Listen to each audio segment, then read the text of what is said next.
Hello Scorpio, Sun, Moon, Rising, and Venus signs. Kamusta kayo? Sana po'y nasa mabuti kayong kalagayan. Welcome back po sa Star Tarot.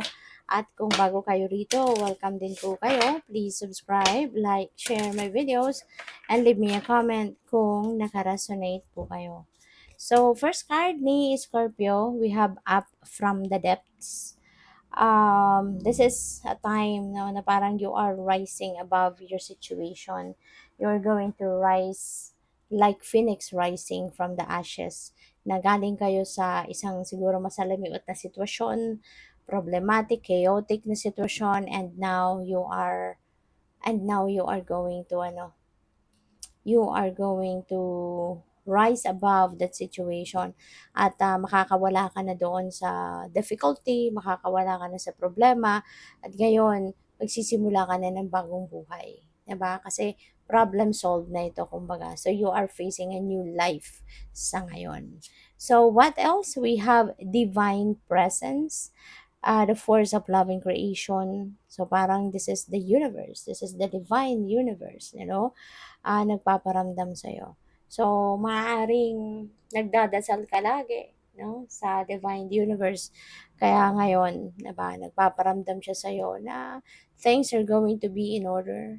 Things are going to be, better, no, sa inyong sitwasyon, lalo-lalo na ngayon, paangat ka na sa buhay, nasolve mo na yung problema dito, no, at magsisimula ka na ng bagong buhay. So this could be the promise, no, sa iyo ng divine na from here on magiging maayos na yung buhay mo, magiging kalmado na ang lahat, magiging masaya ka na, ganyan, no, peaceful. So we have ancestors, historical connections and purposes. So maaari, no, na your ancestors are also nagpaparamdam sa inyo. Okay? Pupuwede rin kasi na lagi kang nagdadasal, no, sa kanila. Maaaring kinakausap mo din sila. Maybe may mga nagpapatulong ka din sa kanila, nagpapagabay ka sa kanila. Kaya ayan, ngayon sa reading na ito, na nagpaparamdam sila na yes, they are listening to your prayers. Naririnig ka nila. Alright? So, by the way, maraming salamat for subscribing. And if you haven't subscribed yet, subscribe na kayo. And also, maraming salamat din for not skipping the ads. Malaking bagay po yan sa akin. And also, please click the join button sa baba ng video kung gusto ninyo na mag-join kayo sa membership. So, first message ninyo dito, blessings. Ayan, napakaswerte ninyo kasi you will be showered with blessings, no? Bibiyayaan na kayo ng Divine Universe. Uulan na ng blessings sa buhay ninyo, no, Scorpio?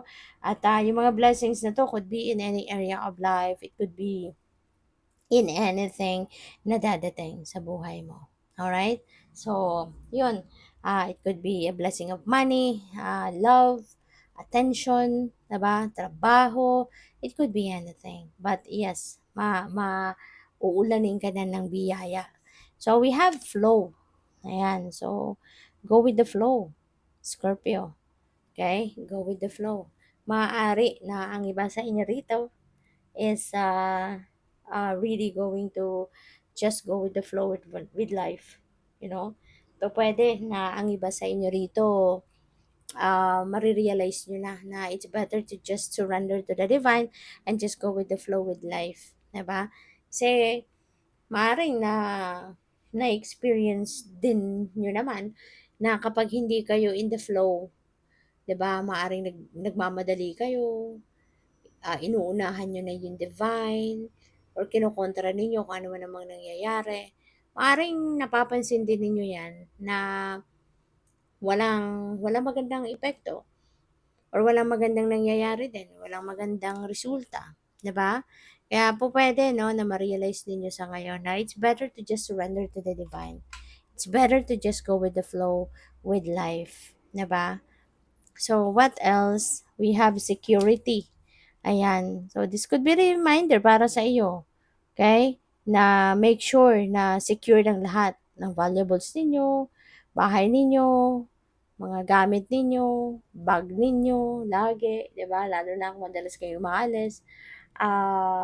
Ano pa ba? Mga ipon ninyo, mga savings ninyo, No, paminsan-minsan kailangan binabago din natin yung mga password natin, or yung mga PIN natin, ganyan, sa mga cards, ganyan, no?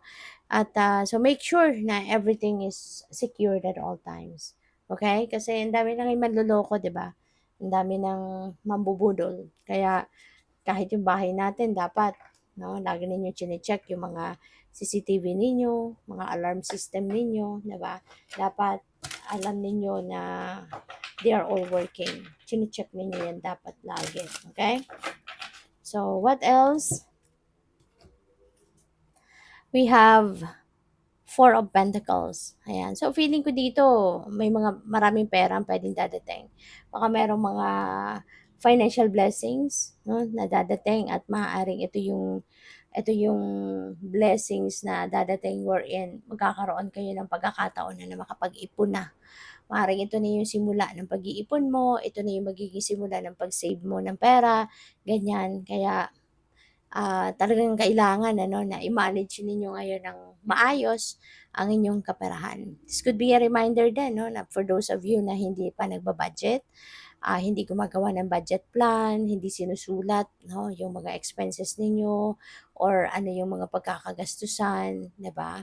Kasi mas maganda yung nakikita mo eh, 'di ba? Magkano ang dadating na pera, magkano ine-expect ninyo, magkano ang dapat na savings ninyo, magkano ang dapat doon sa mga bills, magkano yung sa mga necessity, pagkain, or other things pa, 'di ba? Yung mga necessity ninyo. Mas magandang nakikita yun eh, nakikita ninyo para mabilis ninyong makalculate, ma-budget yung pera ninyo. So, what else? We have Three of Wands. Ayan. So, this is a time of action. Ano, time of action na to. Ano man yung mga plano mo, ano man yung mga ideas mo, now is the time na you're going to put them into action. Now is the time that you're going to, um, roll out your plans, you know. So, maaring nag-aantay na lang kayo dito ng oras, ng tamang panahon, tamang pagkakataon, timing ba, you know. Pero handang-handa na ang lahat, no, para sa'yo, hinanda mo na ang lahat, inano mo na. Kumbaga, ano na yan, ready to roll out na talaga. You're just waiting for the perfect timing for this to happen. And travel din, ano, pwede nga iba sa inyo ay magbabiyahe din.